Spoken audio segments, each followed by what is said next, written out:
NOAA breached its own rules on scientific integrity when it published the sensational but flawed report, aimed at making the maximum possible impact on world leaders at the UN Climate Conference in Paris in 2015. This study was based on misleading and unverified data.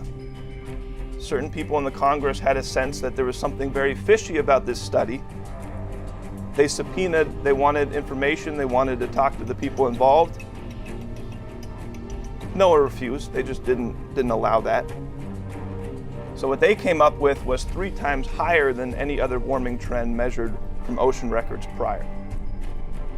And then it was presented to the entire world in the lead up to this UN Paris Climate Summit, where there was a major push to get governments to agree on, carbon reduction agreements. So it was clearly politically motivated. They don't tell you where the graph came from. They don't tell you what methods went into the graph. They hide the data that went into the graph, and the computers mysteriously crash when you try and get into the data behind the graph. But if you question the graph, you're called a science denier. It's absolutely absurd. So this new expose is excellent. It pulls the curtain in how you have fake news, what is literally fake presentations of reality, presented in the name of science. And then people with the gall to say that anybody questioning that is a denier of science.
Global warming really has become a new religion because you can't discuss it. It's not proper. The American Physical Society, which I was a member, said the evidence is incontrovertible that global warming exists. Now think about that. This is a physical society, and they say you cannot discuss global warming because we believe it's happening. Global warming really starts with these 2 people, Al Gore and Curry. From 1880 to 2015, the temperature has increased from 288 to 288.8 degrees Kelvin, 0.3%. I think the temperature has been amazingly stable. There has never been as cold on the South Pole as it is right now. There's more ice than there ever have been. But people don't talk about that. They talk about the North Pole, where there's warmer climate at the present time. Now, this is the what they have come up with, however, and this is for the last 19 years, roughly speaking, the temperature has not gone up. Nobody mentioned nature how important the CO2 is for plant growth. If you have more CO2, the plant grows faster. People use greenhouses and put CO2 in greenhouses to get a higher yield. But now, since the CO2 has increased, we get more plant and more grows faster. It's a wonderful thing. But they don't talk about how good it is for agriculture that CO2 is increasing. When I ask people then, why is the climate change? Why? The temperature has not changed, so why do they talk about it? Another thing which amazes me really is that when they talk about climate change, it's always to the worse. See, the climate also changes to the better. For the last 100 years, the ocean has risen 20 centimeters. But for the previous 100 years, it also rose to 20 centimeters. And for the last 300 years, ocean has risen 20 centimeters 100 years. And so there is no unusual rise in the sea level. But see, what people say is not true. So here is then what we should worry about. This is refugees trying to cross the Mediterranean. And so this is a boat, and these people are not fleeing from global warming, they're fleeing from poverty. If we want to help Africa, we should help them out of poverty. Syrian refugees, there are supposed to be 5 million of them. And I ask you, are you wasting money on the climate like solar cell and windmills rather than helping people? It's really very hard for me to understand that almost every government in Europe are worried about global warming. It must be politics. See, I would say that the global warming basically is a non-problem. Just leave it alone, take care of itself.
country itself doesn't care about the people. That's what we know. I mean, the government doesn't care about the actual individual. There have been bailouts in Greece where the people had to suffer as a result of the CDS and other derivatives, other banking fraud which has taken place and has destroyed that country. As a result of all of this, the IMF has basically taken over. This is the best example of tyranny that you will see, economic tyranny.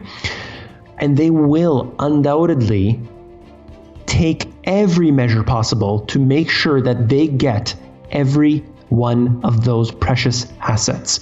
That's what's happening in Greece. They are being raped and pillaged of everything valuable. Their sovereignty, just like every other country basically to a different degree, has lost their sovereignty to these supranational entities, one of them being the IMF. Why? Because they want them to be part of this global governance package. And that right there is the ultimate goal, to get everyone under control of the hands of the few. This is the plan. I mean, they're doing the same thing in Spain, they're doing the same thing in Italy, they're doing the same thing in Portugal. I mean, all over the world they do it. And it's very successful for those in control because you punish the countries, you make people poor, you increase unemployment, and people get desperate. This is the way that you transfer wealth from the middle class and the poor to the wealthy. It's been working for so long now, and they're just continuing this process. Do you see the EU collapsing? I do believe it is collapsing right now. I think that you can't hold together an EU with basically Germany at the helm. It's just not going to work. The countries may fall away, but then actually it will snowball into something even bigger, even worse. I don't know how it can survive. The only way that the powers that be would let this happen is if they have that solution already prepared. In the end, you will have a new monetary system, and that would allow them to have even more collaboration and consolidation of power.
They would revive gas chambers and concentration camps if they weren't ashamed. That is their mentality.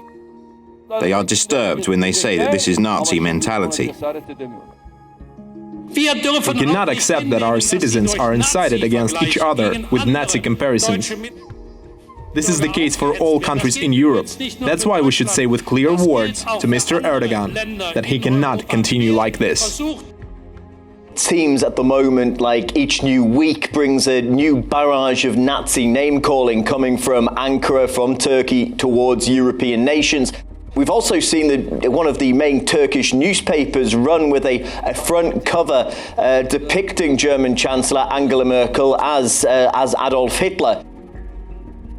Mr. Erdogan in Ankara is trying to push through, or at least pushes Parliament towards voting for a bill that would bring back the death penalty in his country. I believe, God willing, that after the referendum the Parliament will do the necessary thing concerning the people's demands for capital punishment. As for me, I will approve it without any hesitation. If the death penalty is reintroduced in Turkey, that would lead to the end of negotiations. The European Union and several countries in Europe are bringing back the atmosphere of World War II. The same racism, Islamophobia, xenophobia, and anti-Semitism. These type of things have been described on Monday morning as simply unacceptable by the German Chancellor. And that's resulted in some of the harshest diplomatic language, well, certainly not diplomatic language at all, coming from all sides.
Trump's just continuing this same agenda, and I think it's all moving towards the same ultimate goal.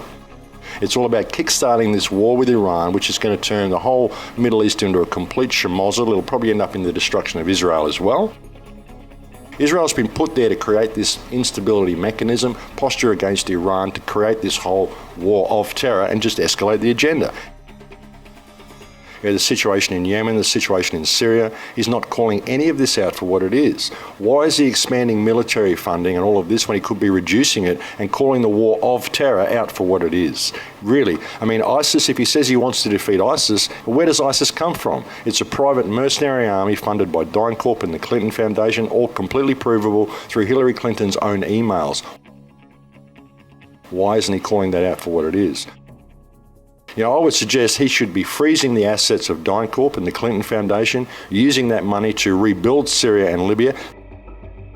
This would stop the refugee influx into Europe straight away. All these people want to go home. Let's give them homes that they can go home to, rather than keep continuing to bomb their country under the pretext of defeating ISIS. The anti-Muslim rhetoric we're hearing, they're still promoting the concept that the war of terror is being run by Muslim extremists when it's not. They didn't carry out the 9/11 attacks, that they're not carrying out all of this stuff we're seeing. All of the countries that have been subject to the most terrorism in the world are countries in the Middle East. Before we invaded Iraq, there was never one suicide bombing there. Now there's been like over 1,000 suicide bombings since the US invaded. And when you go and bomb these countries and you kill these families, you create terrorists. Yeah. Because people want revenge for you bombing my sister and blowing up my mother. I want to come and strap a bomb to myself and blow you up. That's how you create terrorism, and that's what we're seeing, just a continuation of the same thing. It's the same New World Order agenda. What Trump could end up doing with this is creating a confrontation whereby you end up with three major superpowers, the United States, Russia, and China. That's what will be left after this, and the whole Middle East will just be a complete schmozzle to be divided up. And that's the way it seems to be going. It seems to be the same agenda, just being taken from a different approach, a different perspective. I think the Trump presidency is a huge opportunity for the American people to put aside this left-right paradigm, see how they're being played in this divide and conquer, and realize that if they now unite as one people and look at this man and hold him accountable for his actions, they can actually move forward. I mean, hopefully you'll do the right thing, but I'm just not seeing it.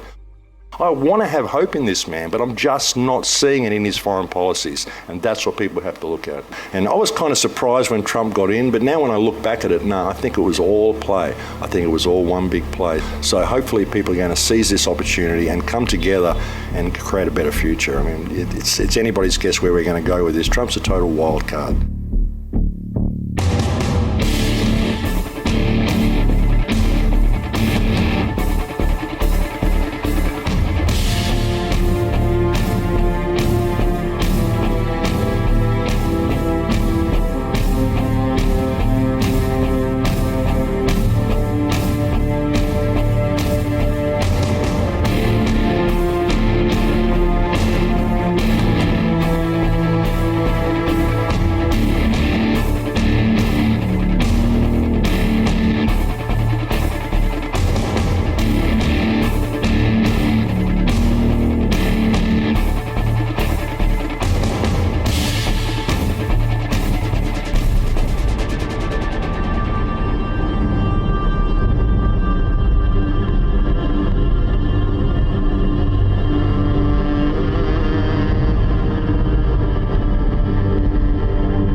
Could you give me some examples of the military aggression that your country has suffered from Russia in the last 10 years? Well, probably the most prominent example is the kidnapping of the equivalent of our FBI, who was investigating a massive cross-border cigarette smuggling operation. Right. I mean military aggression. Well, we have constant violations of our border by military jets. That's one thing, and that's consistent. And I went to the Baltics about 3 years ago after I hear story after story after story of Russian military aggression in the Baltics. I'm sure all of you have heard that slogan before. Not one report of actual military aggression. And here we are, sending our tanks up there, having B-52 mock raids on Russia over Estonia toward the Soviet capital in the name of stopping Soviet military aggression that never existed. This has got to stop or we're going to end up in war.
System can really be great for emergencies, for example. And I'm not saying that the men and women that are in the medical industry are all bad. A lot of them are misinformed. They go to these universities and they're being indoctrinated themselves. But to fully understand how we got to where we're at today and just how corrupt and broken this medical system is, we have to go back in time over 100 years. You will see and you will find out that our current medical system is actually a Rockefeller creation. Now, the Rockefeller Foundations teamed up with the Carnegie Foundations, and they offered huge grants to open up the best medical schools all over the country. Now, the only stipulations that went along with these huge, generous grants and donations was the provision that only an allopathic-based curriculum be taught, and that some of their agents from the foundations were allowed to sit on the board of directors of these medical schools. Now, by having their own handpicked people placed, they were able to determine the curriculum. They were able to remove any kind of reference to any natural or herbal treatments. Now, fast forward to today. We live in such extremely toxic environments that it's no wonder that cancer rates are skyrocketing. Everything from our food, our water, our air, our work environments, our home environments, all extremely toxic. And the fascistic partnership between corporations and governments allows these companies to get away with murder, literally, all the while making record profits. Now, the medical system of today is not in the business of creating cures. They are in the business of creating customers and sucking every last dime out of them.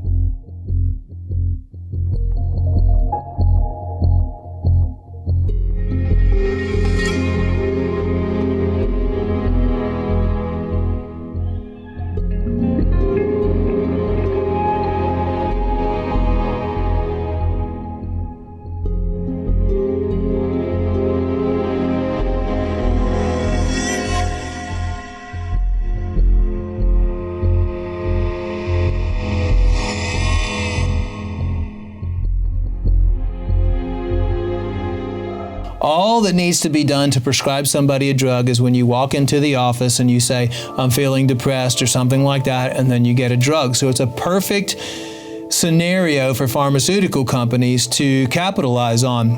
The current DSM has 374 mental disorders in there, 943 pages. What's disturbing, though, is they now have a DSM for 0 to 3, which means they're able to diagnose mental illness in children from 0 to 3. Age 0. Age 0 to 3. They want every single person in the United States and in the world on some sort of psychotropic drug. It's a $330 billion industry. The reason why they want to do it is they want to keep you dumbed down. They want to be able to seize everything from you or take away all your power, because it's been proven in court cases that if someone is labeled with mental illness, they're not capable to vote. The voting powers have been taken away from them. Their money has been taken away from them. All of their rights have been stripped from them because they've been classified with mental illness. Most teens, by the time they're 18, have gone through, from the time of 0 to 18, have gone through up to 12 mental illness screenings that go on their record forever. And 9 out of 10 kids are prescribed a drug after they take the teen screen. Psychiatric drugs now are killing an estimated 3,000 people every single month. So there's population control efforts there as well. They're putting fluoride in the water. They're poisoning the air we breathe. They're poisoning the food that we eat. They're poisoning the water that we drink. Everything that we're exposed to in our environment is poison. Most of those are brain damaging, neurological damaging compounds that create you, cause you to be depressed, cause you to have mood swings, cause you to have hyperactivity. Then they give you these psychotropic drugs to try to balance it out, which just makes the problem even worse.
You didn't get cancer overnight. Cancer is a process of 10 years, 12 years. I mean, within 8 years, you get the tumor. Sometimes people don't get diagnosis until 10, 12 years. So they kind of tend to scare the patients, and they get worried. They don't have time to research. Then they start the chemo, and otherwise the doctors would tell them they're going to die or it's going to spread everywhere.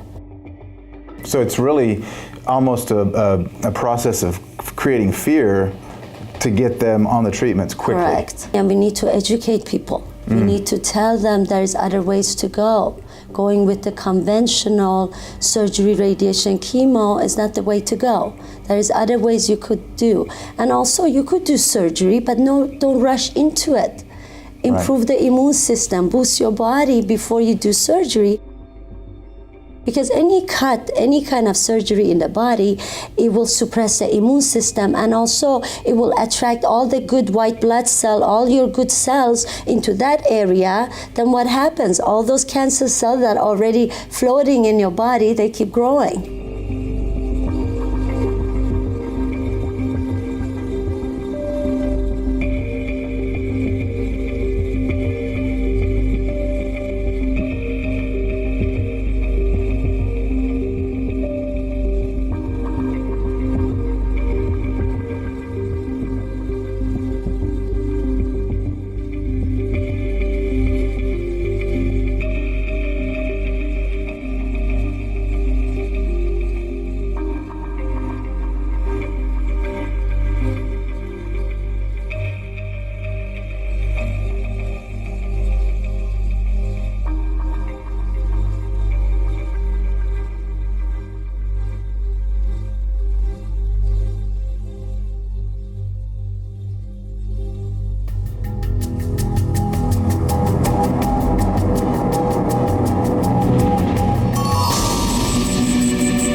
Is so unbelievably different in what really happens to that people perceive is happening. It's like a spider's web. There's a spider at the center. That's where the whole agenda is coming from.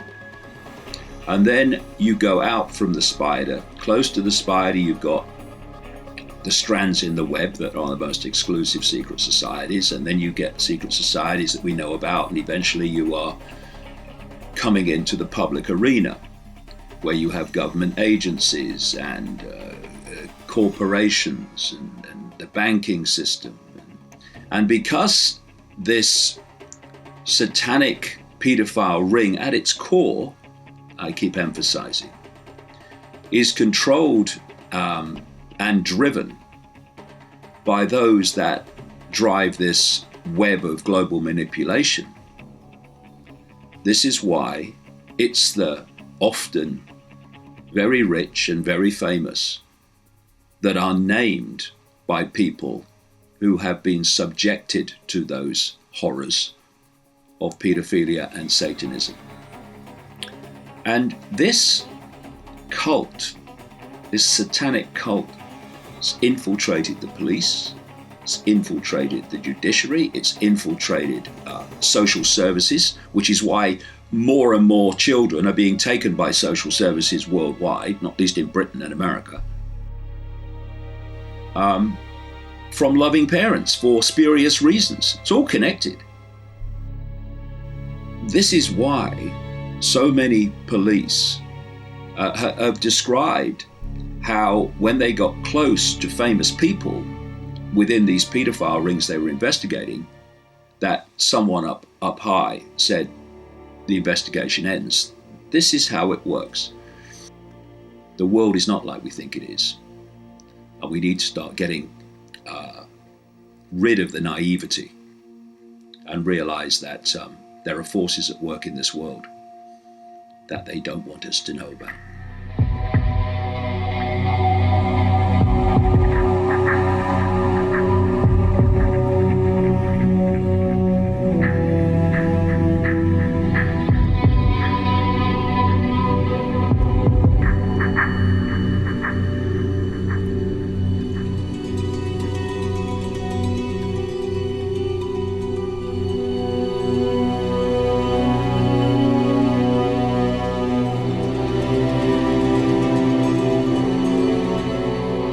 These rings are rings within rings. In the end, it's a global network.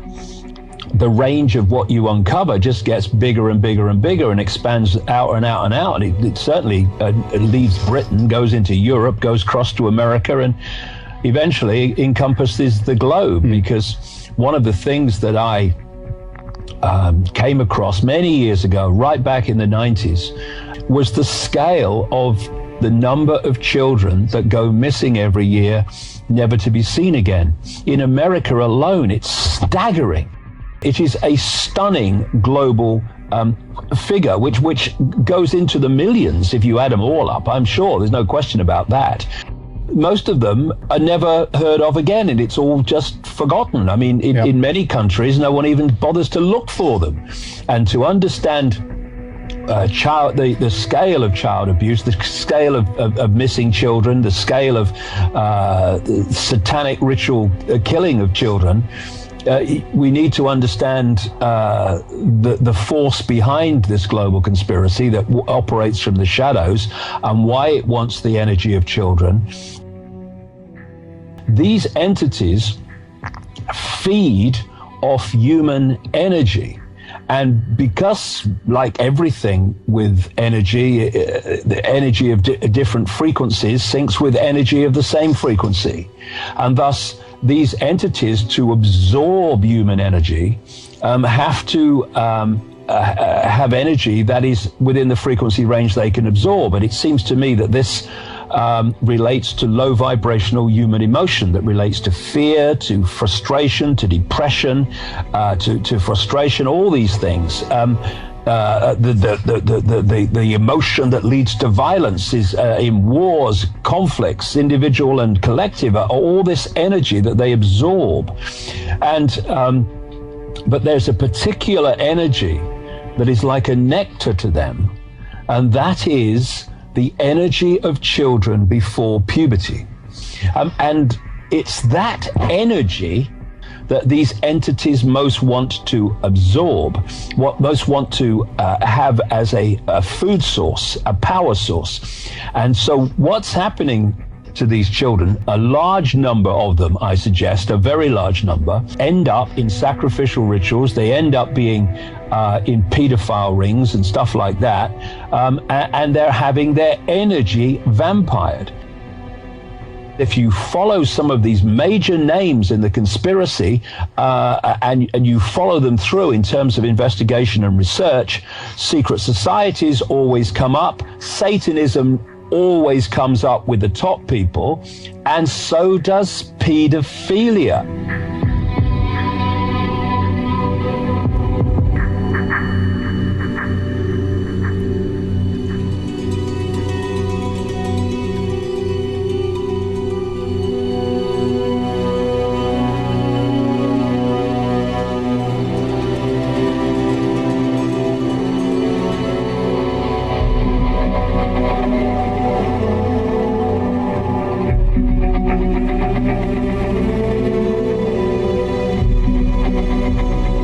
I was raised in Belgium and sold into a murderous pedophile network right around my 6th birthday.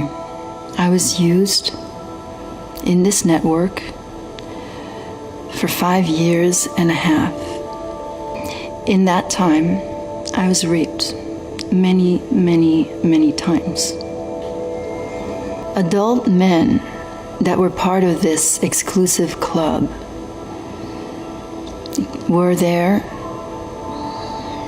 for various reasons, but there was a lot of alcohol, a lot of drugs, and the children were the commodity, the highest, the most valued commodity, and were used for sex mostly.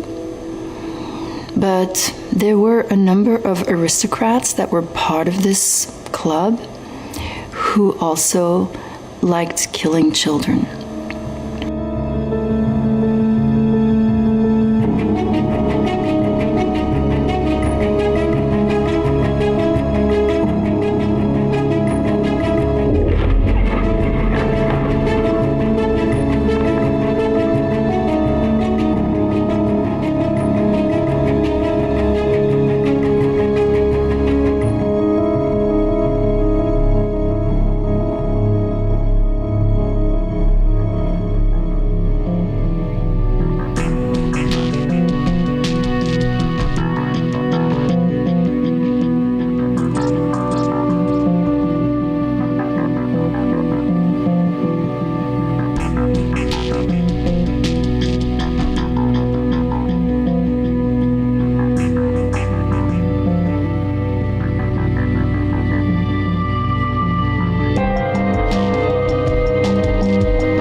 esta es una reflexión en torno a uno de los grandes temas de nuestro tiempo, los portales dimensionales.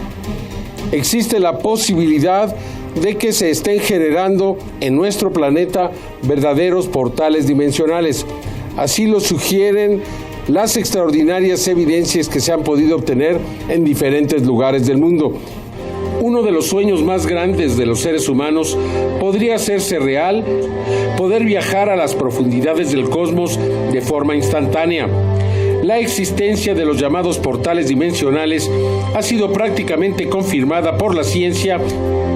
El 20 de enero de 2005, una explosión de grandes proporciones en el Sol expulsó altas cantidades de partículas solares que llegaron a la Tierra en tan solo 8 minutos, aunque deberían de haber llegado en más de 24 horas. Los científicos quedaron confundidos.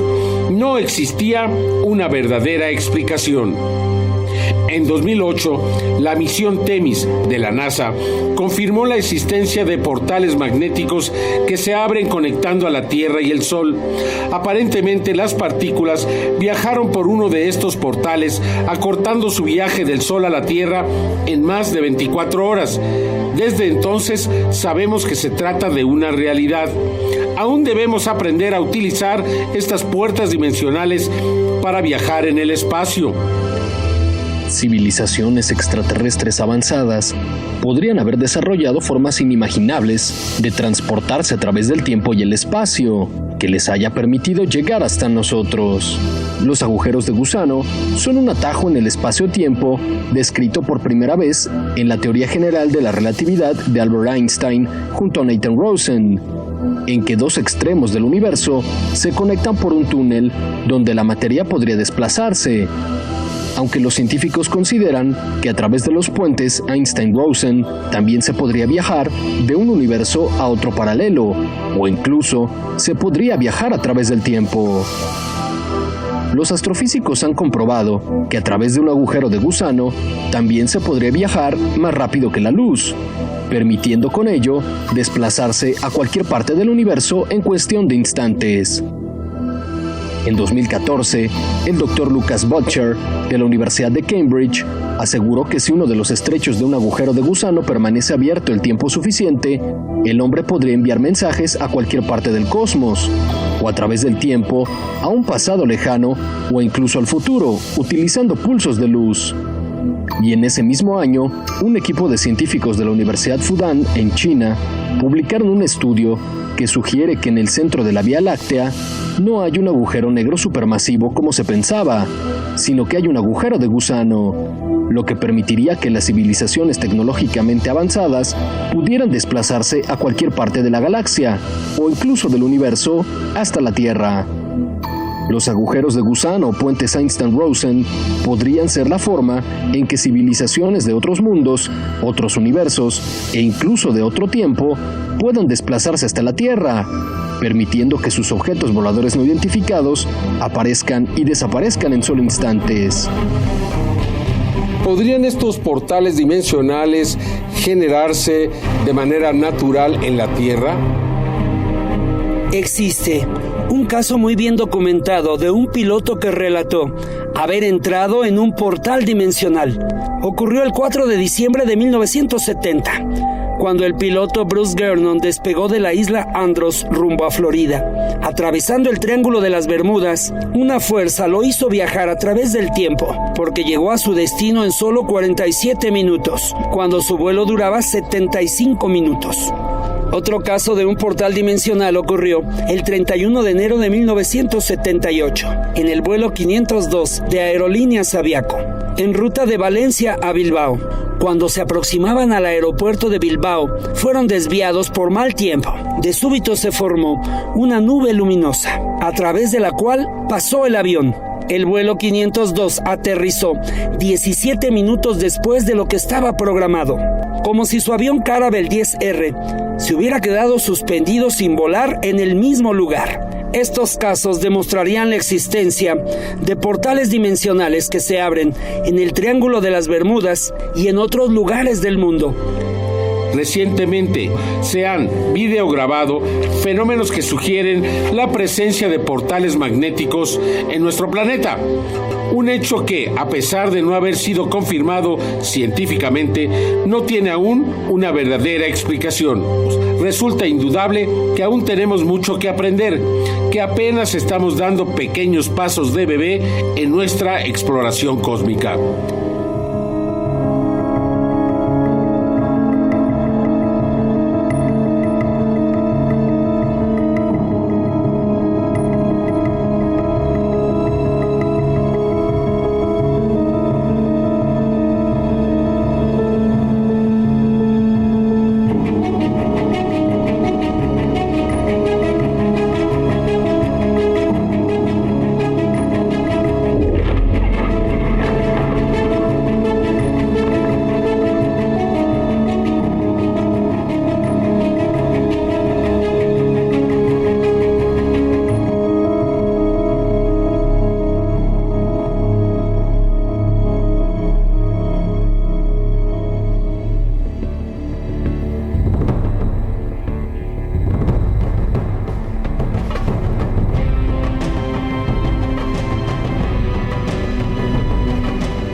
rate is about 70 beats per minute, but it's changing with every beat. These beat-to-beat changes in heart rate create a pattern. The pattern of the heart rhythm is what's informing the brain. And we found from other neurocardiology research that the heart actually has its own little brain inside that can sense, feel, learn, and remember its own intrinsic nervous system, and it wasn't really discovered until the 1990s. So if you look at this, you can see that the signals from the heart going through the vagal nerve to the brain are actually going right to the thalamus, which synchronizes cortical function, and then to the frontal lobes, and they're going straight to the amygdala, the emotional memory center. And the core cells of the amygdala actually synchronize to the heartbeat. So what we're feeling and what the heart rhythm pattern is doing is affecting what emotional memories come up. So stress and anxiety can come up, trigger the brain pattern match to an anxiety habit. Loving, caring, practicing heart coherence, that becomes more familiar. And the brain and the amygdala respond as a pattern matching computer. So what's exciting about this is that we really are finding that there's a state of the heart, a physiological state called heart rate variability coherence, that we can train ourselves into to help change our baseline brain response to stress and our connection with our higher intuitive guidance. It's a big paradigm shift that the brain isn't controlling everything. That the heart actually sends more signals to the brain telling the brain what to do than the brain sends to the heart. Most of the traffic from heart to brain, 90% of it is afferent from the heart and the body. So picture heart intelligence as the flow of awareness that happens when the heart, brain, mind, and emotions are in coherent alignment. And that gives us connection more with the intuitive guidance. What gets us into heart coherent state more and more? It's that sincere shift out of the mind to the heart, like that beautiful meditation, letting it really shift to the heart center and really putting out love, care, compassion, kindness, appreciation. That increases what we call personal coherence. And as we increase our personal coherence, remember when we get stressed or angry and frustrated or worried, which is easy to do these days, we live on this planet and look what's happening. How do we learn to shift back quickly? How do we train ourselves so we have more of a strong baseline to get us back there quickly during the day-to-day, not just during meditations? If every heartbeat is putting out a powerful energy, that's what powers the brain and body, and it's beating what we're feeling in that heart rhythm pattern out into the world around us. So think of the heart's magnetic field as like transmitting the heart's pattern and information like a radio wave, like a radio station. We are affecting each other's fields all the time. That means we can affect each other. We all know that intuitively, but to see it measured and to see how strong a role the heart plays in it, actually a priori to the brain, that means we all really need to pay attention to what's going on in our heart and our feelings. That human cognitive functions and emotions and behaviors are affected by each other's magnetic fields. And the Earth's magnetic fields are carriers of biologically relevant information connecting all life together and forming all life. And so we're all affecting this global information fields. Large numbers of people getting in this true heart coherent state of love, care, appreciation in their synchronized meditations can have a more dramatic impact on the Earth's fields and benefit others and really help offset the planetary stress wave that's going on in the field. So this entrainment of our heart and brain and this entrainment between each other can lift the field environment and so lift the vibration of the field, In fact, coherence is understood in physics terms all the way at the quantum level, down to nature, into the human level. We can see coherence at every level. And that links us to other dimensions, which is what we all need. Like a laser light is coherent photons, much more powerful than incandescent light. So we can access that potential within ourselves. A first step for all of us to raise the vibration of the collective field environment is taking more responsibility for our own energies and what we're feeding the field each day, making it easier for others to connect with their higher potentials and increase joy.